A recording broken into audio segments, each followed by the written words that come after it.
नमस्कार, DV live Chhattisgarh में आपका स्वागत है। छत्तीसगढ़ की तमाम बड़ी खबरों के साथ मैं हूं सिमरन कौर। आइए देखते हैं आज की सुर्खियां। दीक्षांत समारोह में 117 छात्राओं को मिला गोल्ड। उपराष्ट्रपति ने कहा, युवाओं के सपनों से गढ़ा जाएगा देश का भविष्य। विज्ञापन में फोटो को लेकर कांग्रेस भाजपा में तकरार। विष्णुदेव ने कहा, केंद्र के पैसे से बन रही राज्य की सड़कें। हादसे के बाद कार में लगी आग, एक ही परिवार के 5 लोगों की मौत। अब खबरें विस्तार से। अटल बिहारी वाजपेयी यूनिवर्सिटी में तीसरे दीक्षांत समारोह में 162 छात्र छात्राओं में सर्वाधिक 117 छात्राओं को गोल्ड मेडल मिला। समारोह में उपराष्ट्रपति एम वेंकैया नायडू वर्चुअल शामिल हुए। सरकंडा के बहतराई स्थित स्टेडियम परिसर में आयोजित समारोह में उपराष्ट्रपति एम वेंकैया नायडू ने कहा कि देश का भविष्य युवाओं के सपनों और आशाओं से गढ़ा जाएगा। देश की 65% से अधिक आबादी 35 साल से कम उम्र के युवाओं का है।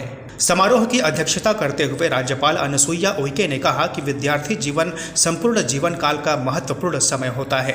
डिग्री हासिल करना ही शिक्षा का महत्व नहीं होता, बल्कि मानवीय मूल्यों, संस्कारों के साथ ही रचनात्मक क्षमता का विकास ही वास्तविक शिक्षा है। समारोह में उच्च शिक्षा मंत्री उमेश पटेल, लोक सेवा आयोग के पूर्व अध्यक्ष प्रोफेसर पी.के. जोशी, कुलपति एडीएन वाजपेयी सहित अन्य उपस्थित रहे। प्रदेश भाजपा अध्यक्ष विष्णुदेव साय ने कहा कि केंद्र सरकार ने राज्य को 9,240 करोड़ रुपए की सड़कें दी हैं। केंद्र के पैसे से पूरे राज्य में सड़कें बनाई जा रही हैं, लेकिन इनका श्रेय राज्य सरकार खुद ले रही है। इन सड़कों के लिए जारी विज्ञापन में प्रधानमंत्री की जगह केवल मुख्यमंत्री की फोटो लगाई गई है।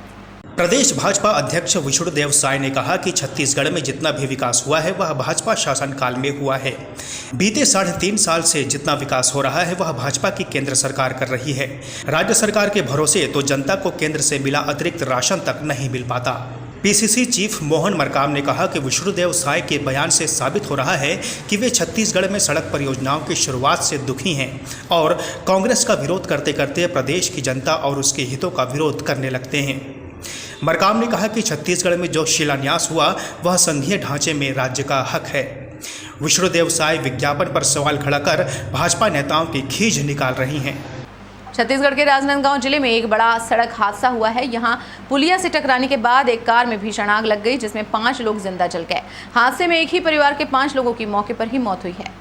बीती दरमियानी रात करीब 1 से 2 बजे के बीच हादसा हुआ है। राजनांदगांव खैरागढ़ रोड पर ठेलकाडीह थाना अंतर्गत ग्राम सिंगारपुर में कार में आग लगने से 5 लोगों की जलकर मृत्यु हो गई है।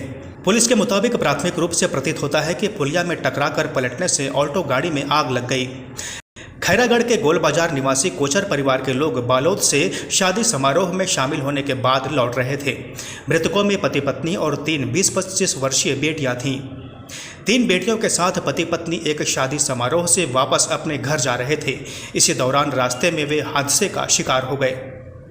छत्तीसगढ़ के मुख्यमंत्री भूपेश बघेल ने राजनांदगांव के सिंगारपुर के पास दुर्घटना के कारण 5 लोगों की मौत पर शोक जताया है। उन्होंने खैरागढ़ के कोचर परिवार के प्रति संवेदना व्यक्त की है। कोरबा मेडिकल कॉलेज अब बिसाहूदास महंत के नाम से जाना जाएगा। चिकित्सा विभाग ने आदेश जारी कर दिया है। विधानसभा अध्यक्ष डॉक्टर चरणदास महंत के पिता और अखंड मध्य प्रदेश में मंत्री रहे बिसाहूदास महंत के नाम मेडिकल कॉलेज का नामकरण किए जाने से महंत समर्थकों के बीच खुशी का माहौल है। प्रदेश की न्यायधानी बिलासपुर में दिन दहाड़े लूटपाट, डकैती और गोलीकांड की खबर सामने आ रही है। इस वारदात को 3 नकाबपोश लुटेरों ने शहर के गोंडपारा क्षेत्र में अंजाम दिया है। लूट के दौरान सराफा व्यापारी पर गोली भी चलाई गई। बिलासपुर शहर के कोतवाली थाना क्षेत्र अंतर्गत गोंडपारा मुख्य मार्ग में दीपक ज्वेलर्स के नाम की दुकान में आरोपियों ने घटना को अंजाम दिया। दोपहर करीब 2 बजे 3 लुटेरे मोटरसाइकिल से लूट करने दुकान तक पहुंचे। इस वक्त दुकान में दीपक सोनी को लुटेरों ने चाकू और कट्टे की नोक पर लूटपाट शुरू की। दुकानदार ने इसका विरोध किया तो आरोपियों ने गोली चला दी। जिससे 33 वर्षीय दीपक सोनी घायल हो गए। गोली की आवाज से लोग आसपास इकट्ठे हो गए और उन्होंने एक आरोपी को पकड़ लिया। साथ ही लुटेरों की बाइक छीन ली, लेकिन 2 आरोपी दौड़कर शनिचरी बाजार की ओर भाग निकले। बाद में रेलवे स्टेशन पर एक और लुटेरा पकड़ा गया। गोंडपारा क्षेत्र में दीपक ज्वेलर्स की दुकान है, जहां पे अभी 2:30 बजे के आसपास 3 लोगों के घुसने की सूचना प्राप्त हुई और इसमें जो दुकान का मालिक है दीपक सोनी, उसकी जान में गोली लगने की सूचना मिली है। वो अभी वर्तमान में अपोलो में है, इलाजरत है। 3 आरोपी जो घुसे थे उसमें से भीड़ के द्वारा एक आरोपी को रोक लिया गया था। उसके पास से 2 पिस्टल्स रिकवर हुई हैं और जितना भी माल जो संभवतः लूट का था वो सारा उसके पास से मिला है। अभी घर वाले और वेरीफाई कर रहे हैं कि क्या सामान गया है। इसके अतिरिक्त अतिरिक्त एक मोटरसाइकिल भी मौके पर मिली है। अभी प्राथमिक पूछताछ जारी है। जहां तक अभी प्राथमिक पूछताछ में पता चला है ओडिशा का ये गैंग है जो यहाँ पे आके इस घटना को अंजाम दिया। इस बुलेटिन में फिलहाल इतना ही। बने रहिए DB लाइव छत्तीसगढ़ के साथ। नमस्कार।